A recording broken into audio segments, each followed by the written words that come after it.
Alright, so this time I'm going to show Havel through the Gap Dragon and kill various bosses in between. Right here, this isn't the traditional way to kill Havel, but he kind of just was up here from a previous adventure through this tower. What you want to do is you can't use your shield on this guy because he will smack through it and knock you down, and he pretty much instant kills a lot of low level characters. But you just sit and backstab him. His attacks aren't hard to dodge, but sometimes his big dragon tooth will track you, so just make sure you dodge at the right times and not too early. However, in this video, I don't know if he was just on crack that day, but he was really easy to take down, and he just kind of like let me do it, so I don't know. Normally you have to dodge a lot more and just get around to his right side and backstab him, but he's not too bad. You just have to perfect him unless you have enough health to take the hit. Right here, I'm going to show you how to kill the Hydra. The Hydra's pretty easy once you get up close to him. That's just the problem.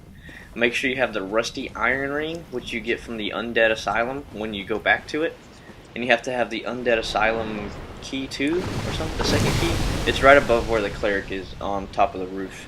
But yeah, if you get that, it lets you run through the water, so it's a lot easier to chop off his heads. Basically, he shoots water out, and you have to dodge it or block it. It can't hit behind you, so if you're blocking, you may still get hit. But once you get close to him, he's not bad. He has two heads that will hit you whenever he does that attack. But once you kill those heads, he can't hit you really anymore, so it's not bad. I had a friend to come play with me while I was trying to kill him, so that was nice. But I just blocked until he killed the golem. He got through my block. I guess he came from the side on that one attack, but whatever. Now I'm using the Black Knight sword, so I'm pretty much going to one-shot each head. I think they have about 200 hit points or somewhere in that range, so I do just under that with that sword, unless I two-hand. This part, once you kill those two heads, you have to run and track down the heads and cut them off. And it's really not that bad. Except there's one head that I always save for last that is just really annoying because where it lands is really far away, and you definitely need the rusty iron ring to go track it down. Now, if you want, you could just get a bow and you could shoot his body, or you could shoot his head, whichever one you want to do, and take him out. I've done that before. Just didn't feel like chasing down his last head because I don't have the ring, and you can just archer his head or his body and kill him. But yeah, this boss isn't very exciting. You just kind of sit there and wait for heads to land, and then you go chop them.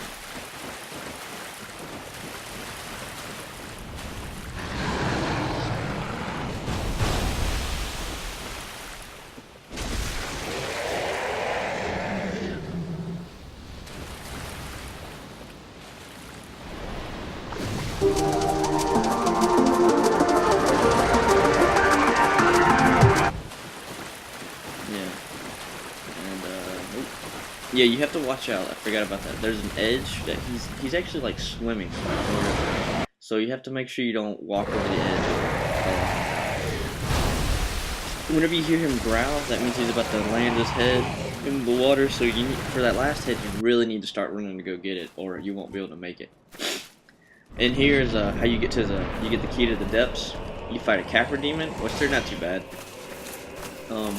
He has a long range that kind of arcs behind him also, so you have to be careful if you're behind him. He will still be able to hit you. His single blade attacks, like when he attacks with one weapon, will not go through the shield, but when he puts both of them together and does like a downward attack, it does. And if you just walk up these stairs and get on that ledge, you can land on him and do some massive damage to him. Just be careful because he will begin to swing furiously. But yeah, this dude, just get behind him, but make sure to watch out for his attacks because they do circle around. And if you want, you can keep going up the stairs and jumping down on him. I don't really see him ever do that attack that he did to me where I was up there and I broke through my shield. That's pretty rare. I've seen him, come up the stairs and fall off, but I don't really see him jump off and try to hit me. But yeah, just, do the downward strike on him or whatever. Be careful of those swings, they're pretty long. And, yeah.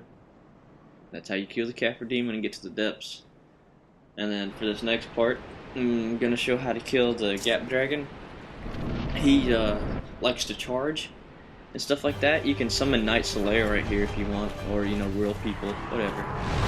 But yeah, whenever he lands like that, he'll begin to run forward normally, and that's when you go behind him. Yeah, see, like that, and you go behind him. You can chop off his tail and get the Great Dragon Axe, whatever. It's a two-handed Great Axe. That's a dragon weapon.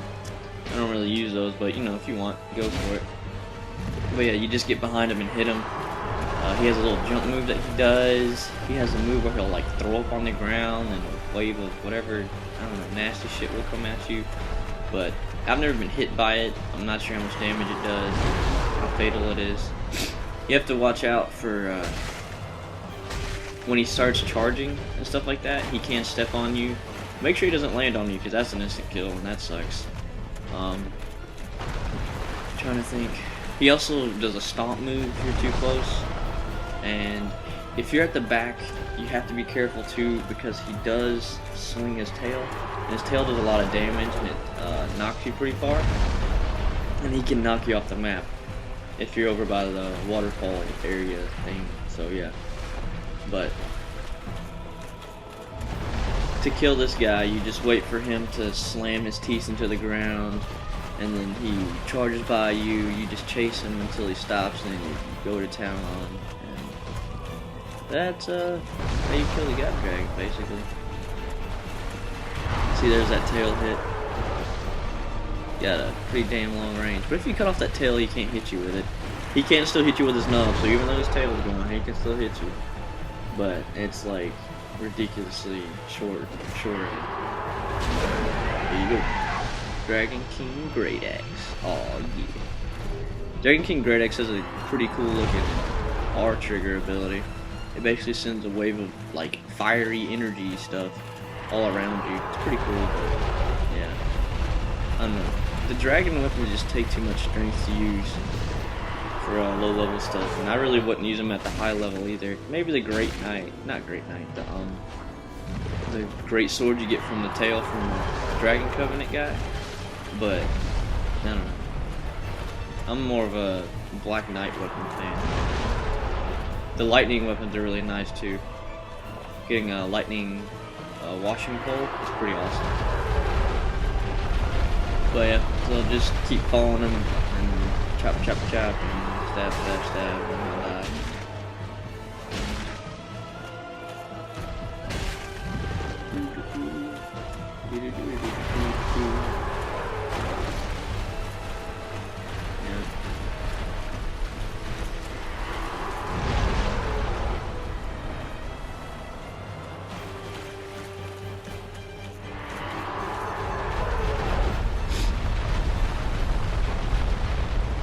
I think I'm like level 21 or something. I know I didn't break 30.